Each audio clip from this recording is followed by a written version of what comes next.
1 year ago right now, we were digging through the Book of Ezekiel, chapters 38 and 39, one verse at a time, picking apart everything that happens in the battle of Gog and Magog.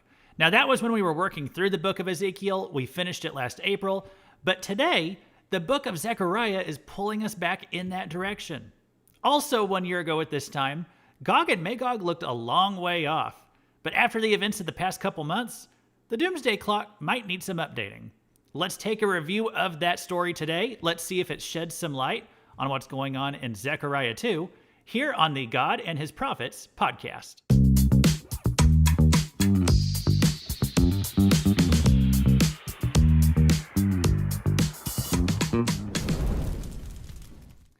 Welcome to God and His Prophets. This is a verse-by-verse study through the Bible's major and minor prophets. My name is Luke Taylor, and today we're going to be looking once again at Zechariah chapter 2. So we dissected it verse by verse last week's episode, last Monday night.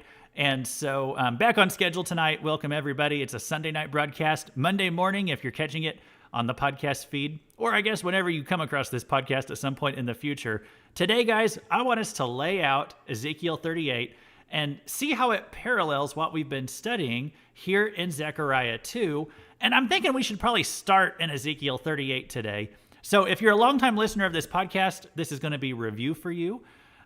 We really did go through Ezekiel 38 and 39. I think I spent 6 episodes going through those 2 chapters because I wanted to study really in depth.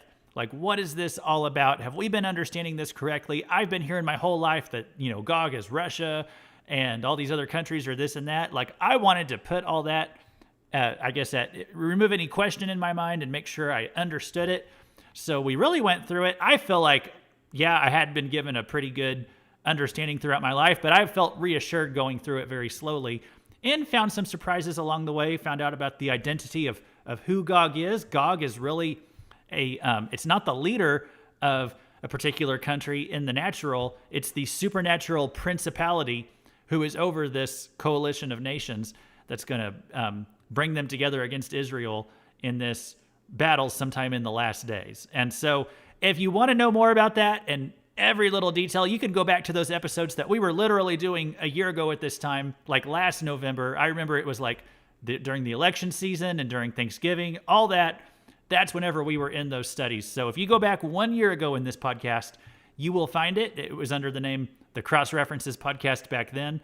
But anyway, this will be a review today. If you're already familiar with the story of Gog and Magog, if you've studied it before or heard sermons on it, then it's going to be a recap for you. It's probably not new information for you today, but then after we review that story, then I would like to talk about Zechariah 2 and what these night visions are revealing to us and how they sort of connect to the Gog and Magog battle. So let's just go through the story of Gog and Magog. I call it a story. I mean, in the future, this is a real battle that is going to literally happen in the land of Israel, and it implies it'll be in the last days. Let's get into that right now. Ezekiel 38. The word of the Lord came to me. Son of man, set your face toward Gog of the land of Magog, the chief prince of Meshech and Tubal, and prophesy against him.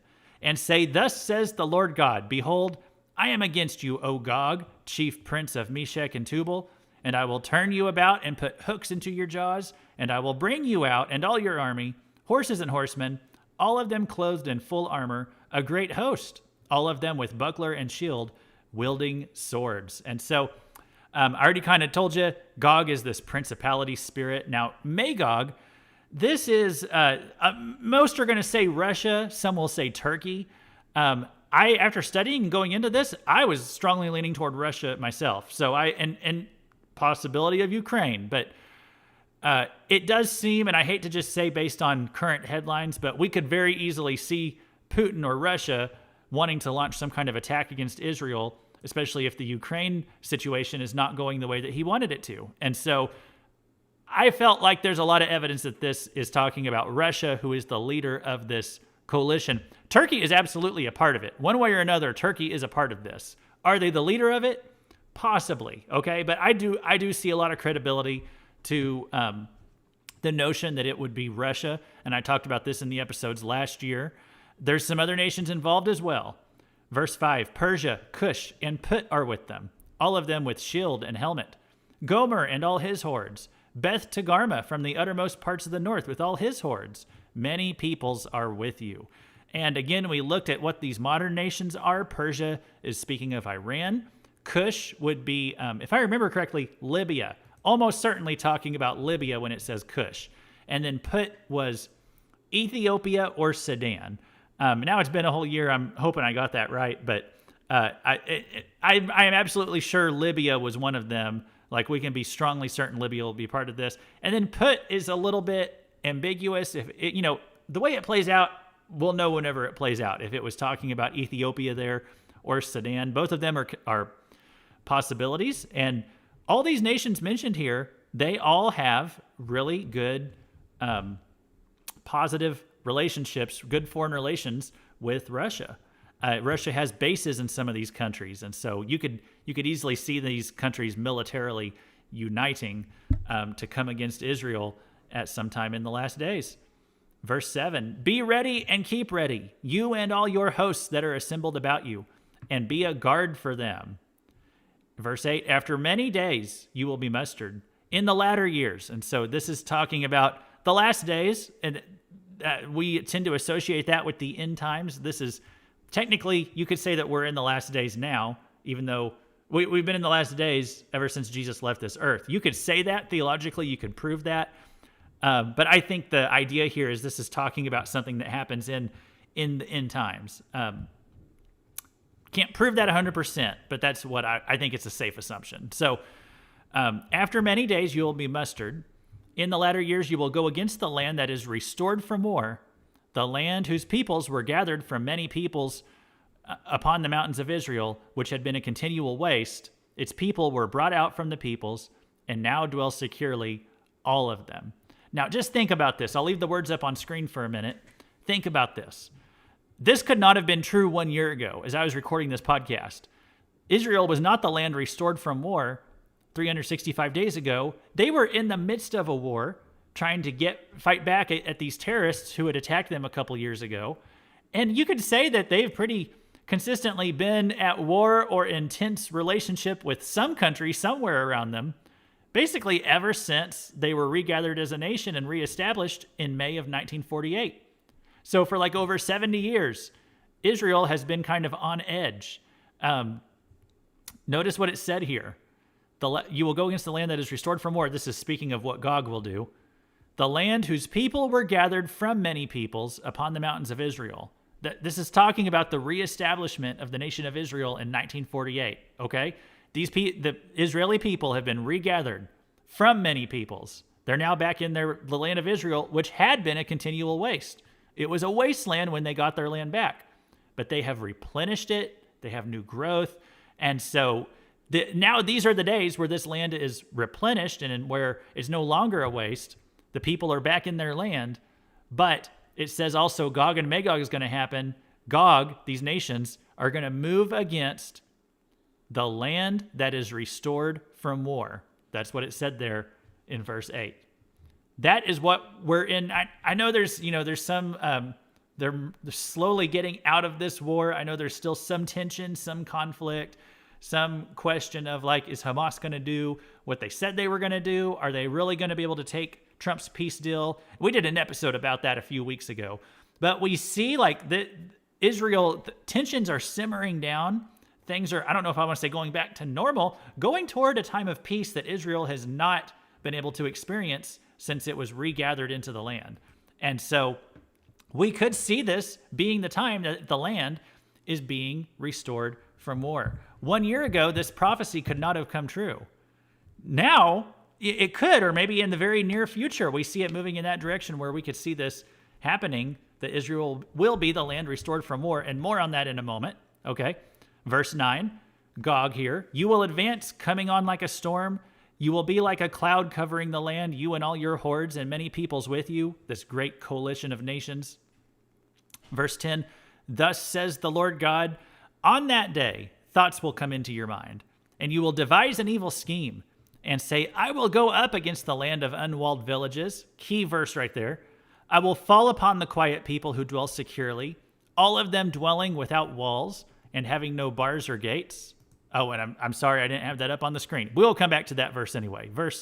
Let's go to verse 12. To seize spoil and carry off plunder, to turn your hand against the waste places that are now inhabited, and the people who were gathered from the nations, who have acquired livestock and goods, who dwell in the center of the earth. It's an amazing prophecy right there, and I talked about this last year, that Israel was called the center of the earth, and that is so true in so many ways. Israel right there is at the center of 3 different continents, where 3 continents go together. And if you were to look at a map of how they make maps today, with North and South America over on the left side, and you've got Asia and Europe and Africa over here on the right side, okay?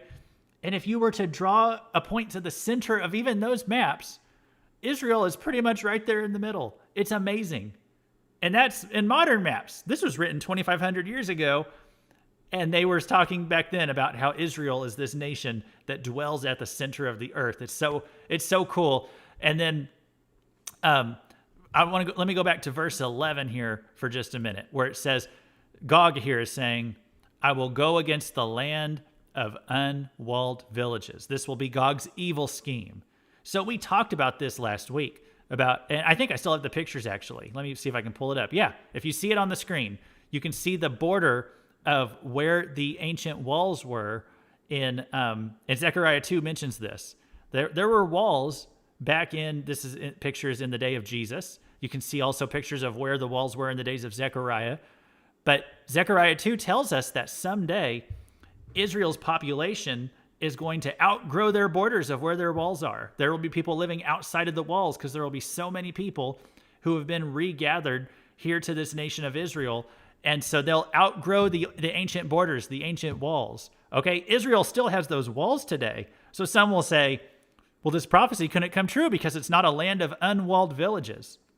Well, technically it does have the walls. You could say, okay, I guess if you want to be super duper literal about it, but the walls are on the interior of the city. They are not a defensive structure anymore. They're not doing anything for anybody because not everybody, but a lot of them live outside of the walls. As you can see in this picture, a satellite image, a top-down view of Jerusalem, there's a lot of people, houses, businesses, streets, people who live outside of the walls. So the city is not defined by these ancient boundaries anymore. They have outgrown them. And so they are really dwelling in a city without walls. Now, you could also look at this, and I think this is how it means it here in Ezekiel. You could look at this symbolically or metaphorically. When it says they are dwelling securely in unwalled villages, what it means here is that they feel safe, okay? They've let their defenses down because they feel really safe and secure. That is how you should really understand this verse, I think. Not about the literal walls, okay? Because in modern times, we're not relying on, 20-foot high walls to protect us anymore. Now we rely on things like the Iron Dome in Israel. And so maybe Israel feels so safe, like there's so many terrorists who've been ran off and are no longer shooting rockets into Israel every day.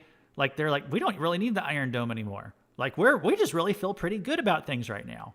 Now that wouldn't be true literally today as I'm recording this in November of 2025, but they could soon, very soon, maybe months away, be approaching a point where they say, we feel really secure for the first time in a long time. Like the terrorists are leaving us alone. We have peace that we never thought that we would experience. And so we see these things coming to fruition, which is really exciting and really cool. They are really just about on the cusp, I would say, of being this land of unwalled villages if things continue the way they're looking right now. Verse 13, Sheba and Dedan and the merchants of Tarshish and all its leaders will say to you, have you come to see spoil? Have you assembled your hosts to carry off plunder, to carry away silver and gold, to take away livestock and goods, to seize great spoil? So other nations, that says the merchants of Tarshish, I spoke last year about this could be a reference to America. It could be a reference to Spain. Sheba and Dedan's about Saudi Arabia. So all these countries are looking in. What are you up to, Gog? Are you here to rob Israel? But the point is they stay out of the conflict. They're not coming to Israel's defense. They're hands off. They're questioning it, but they're hands off. They're commenting on it, but they're not doing anything to stop it. Verse 13, therefore, son of man, prophesy and say to Gog, thus says the Lord, on that day when my people are dwelling securely, will you not know it? You will come from your place out of the uttermost parts of the north, you and many peoples with you, all of them riding on horses, a great host, a mighty army. You will come up against my people Israel like a cloud covering the land. In the latter days I will bring you against my land, that the nations may know me, when through you, O Gog, I vindicate my holiness before their eyes. And I'm sorry I didn't get verse 16 up on the screen, but that phrase there, in the north, which was back in verse 15, that is key, okay? That is a key point right there, verse 15, where it says, you will come from your place out of the uttermost parts of the north. I want to comment on that some more later. What we're going to do now, guys, let's skip down to the end of the story. There's a few more verses. I'm skipping down to verse 22, where it talks about they come to attack Israel, and God steps in to defend Israel. They shoot their rockets and missiles and all that kind of stuff, if it's in modern weaponry. They launch all those attacks on Israel, and God smacks them out of the sky right back in their faces, and Israel is utterly protected. Gog and his armies are utterly destroyed, and Israel will recognize God must have been our defender in this battle, because it's basically supernatural the way that God seems to intervene. I don't say mean seems to, but he will intervene and protect his people and his land. So verse 22, with pestilence and bloodshed, God speaking, I will enter into judgment with him, Gog. I will rain upon him and his hordes and the many peoples who are with him, torrential rains and hailstones, fire and sulfur. Verse 23. So I will show my greatness and my holiness and make myself known in the eyes of many nations. Then they will know that I am the Lord. So God will supernaturally protect Israel. He's going to, again, block the weapons of Gog and Magog and rain fire down. It said it in verse 22, fire and sulfur on Gog's forces. Now let's talk a little bit about, that's your recap there for Gog and Magog. Let's talk a little bit about Zechariah and what his night visions are accomplishing. Zechariah's night visions that we've been studying are very panoramic in scope, okay? They don't just speak to what the Israelites are experiencing in Zechariah's day. It does speak to them, but they also speak to what the nation of Israel and the Jews have experienced throughout their history up to today, and still even in the future. Like just things that are generally true, general truths. I like Steve Days, and I'm not going to get it right. He has this saying, the Bible is not just a book about a thing that happened. The Bible is a book about things that always happen and things that will always happen. The Bible is teaching us about just reality. So when we read something in the Bible, it's not just stories about something that happened thousands of years ago, but the Bible is telling us truths about how people are and what Satan's plans are. And the things he was doing back then are still relevant, and the things he is doing today, the same tricks he is pulling today. And we even see the same people, the Jewish people, being attacked today, just as they've been attacked through all their history. And so this is never more true than in the visions of Zechariah, that this concept of how to understand the Bible. It's not just a book about what happened with Zechariah's people 2,500 years ago. The Bible's a book about things that always happen and always will happen. Until Jesus comes back, a lot of bad stuff is going to continue to happen. So night vision number 1, this was the man among the myrtle trees, and the point here was God was saying, I have seen all the affliction that my people Israel have suffered, everyone who's mistreated them. I have seen it. And that is always true. God always has his scouts out seeing what people are doing to Israel. And I would say that's true for us, okay? If you're a Christian, even if you're not Jewish. I'm not saying that we have replaced Israel, but as children of God, if it's true for Israel, unbelieving Israel, where, mostly they are unsaved, how much more is that going to be true for us who are children of God, who are saved, okay? So, I don't read all this and I just think, oh, well, this is what God thinks of Israel. I mean, a lot of these truths, I don't say we replaced Israel, but we were grafted in, and a lot of the blessings that we read about and how God treated his people in the Old Testament are blessings that are true for our lives today. And so night vision number 1 was teaching us that God, when his people are mistreated, he sees it. He takes notice. And then night vision number 2 was about how God will punish those who have afflicted Israel and have separated the Israelites from their homeland. God will punish them. Again, this is true today.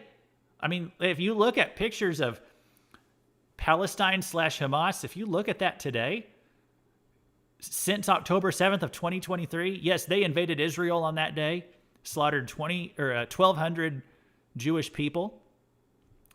But look at the home that they had to come back to. Look at what Israel did to them. Like, decimated their cities, okay? When I look at those pictures of the rubble of quote-unquote Palestine today, like, to me, I see that, and that's not just a military response. That is the judgment of God. He wiped those people out because of the horrible evil that they committed against Israel on October 7th. So night vision number 2, again, these are things that are just general truths. You hurt God's people, you attack God's people, God is going to remember that. He is going to visit judgment on you. And so then we come to night vision number 3, and that was Zechariah 2, which we studied last week. And it was all about how God will protect Israel and establish her borders. All right? Again, a general truth for all times. It was very beneficial for the people of Zechariah's day to be hearing this because they're trying to rebuild their city, and God's sending them comfort and encouragement. He's saying, hey, I will establish your borders. I will be your protector. I will be a wall of fire around you. Okay? That's what Zechariah's people needed to hear. And it's a general truth for our day as well. Okay? And one of the ways that God is going to do that, one of the ways that God will do all these things, watch over Israel, punish those who afflict her, establish her borders, one of the ways that God is going to do all 3 of those things is with the battle of Gog and Magog. And so Zechariah 2, this night vision, it's stuff that's generally true at all times, but I believe it also hints in some kind of clear ways, pretty clear ways, about the battle of Gog and Magog as a future event when God is going to do it again. So to start off, let's look at Zechariah 2 again. I won't read the whole chapter again, but verse 4, it says, "Run and say to that young man, Jerusalem shall be inhabited as villages without walls, because of the multitude of people and livestock in it." So we talked about last week how that is true today, and I shared those pictures that I threw up here again today.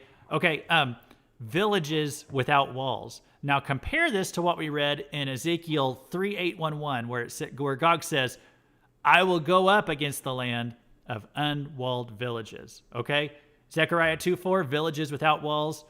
Ezekiel 38:11, God says, "I will go up against the land of unwalled villages." Like right there, I see a parallel. Okay, not saying Zechariah 2 is only about Gog and Magog, but this is what people do to Israel. Okay, they come against Israel, especially when they think she's defenseless. And a lot of countries have thought that they could easily outnumber Israel, easily overpower Israel, and found out that they were sadly, maybe not so sadly, mistaken about that fact. You can look at lots of battles in Israel's history. I'm talking even in the past 70 years, when they would be way outnumbered by a coalition of nations coming to attack them, and yet Israel would overcome.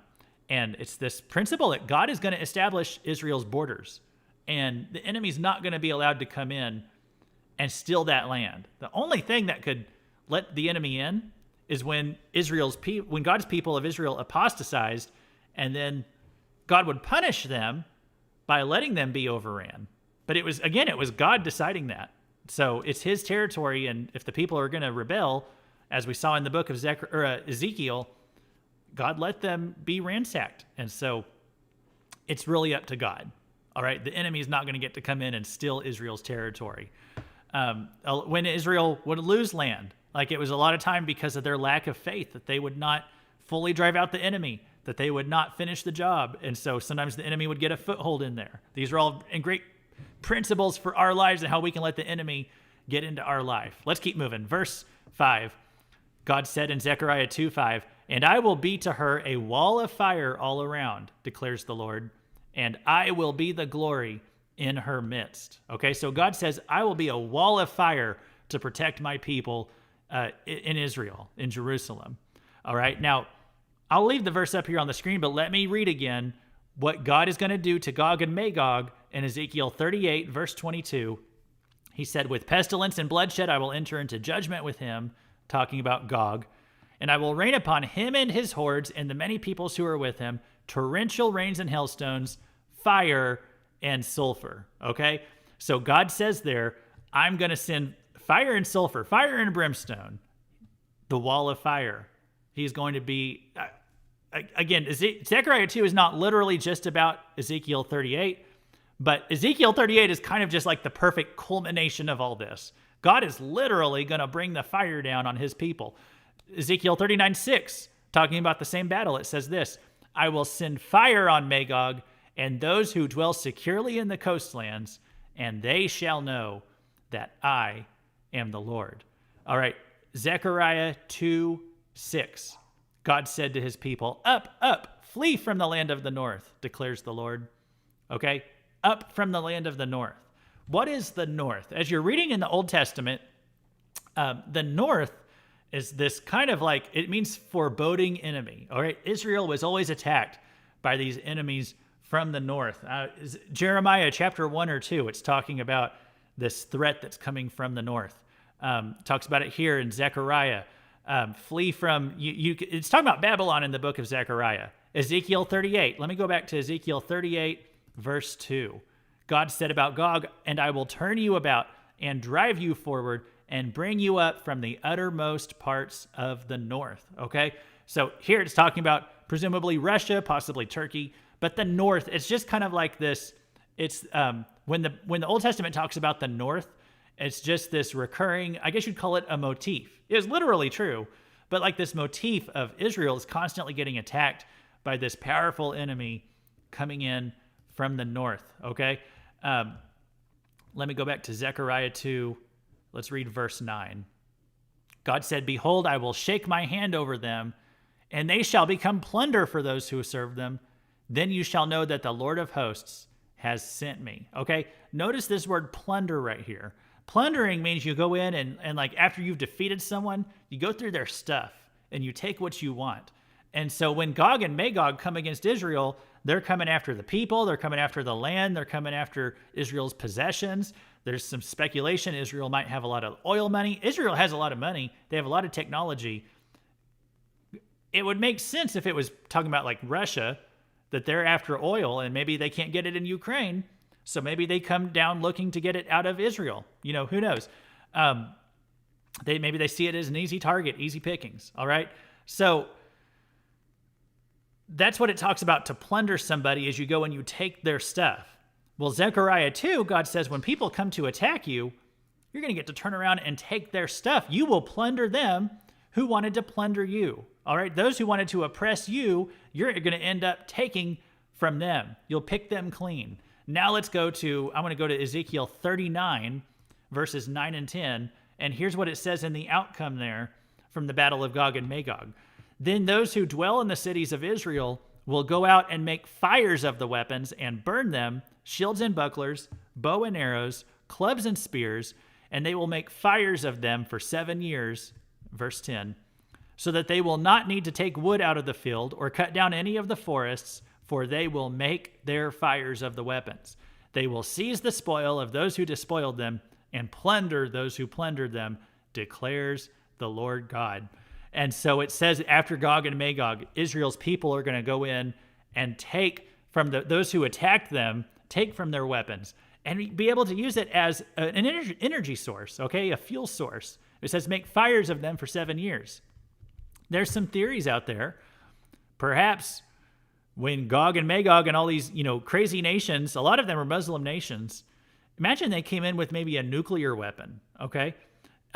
Russia has nuclear weapons, and we've tried to make sure Iran won't have them, but maybe they get some from Russia. Maybe they just would love to blow Israel off the map.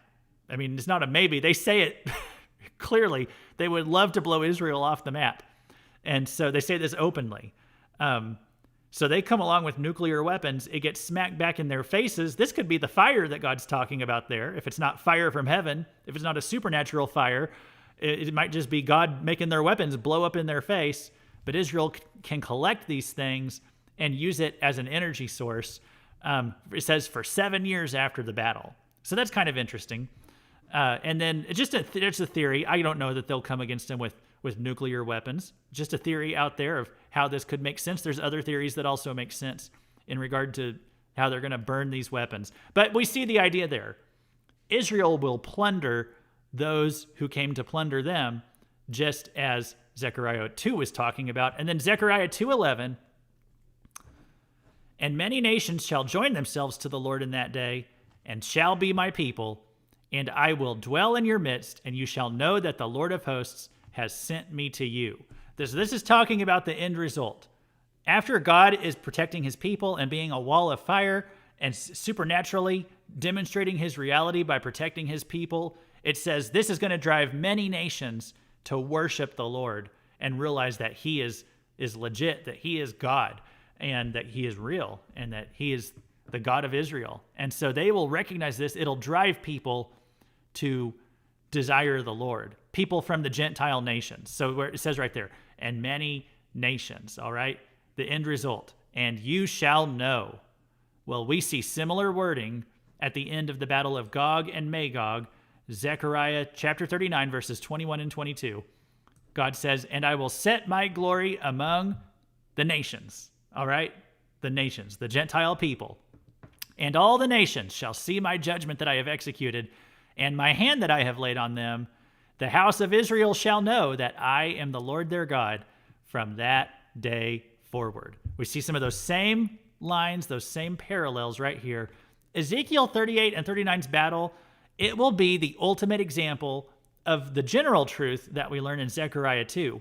God fights for his people, he fights for his land, and God will defend them. And so we will consider ourselves done with Zechariah 2 at this point. We're going to move on to Zechariah 3.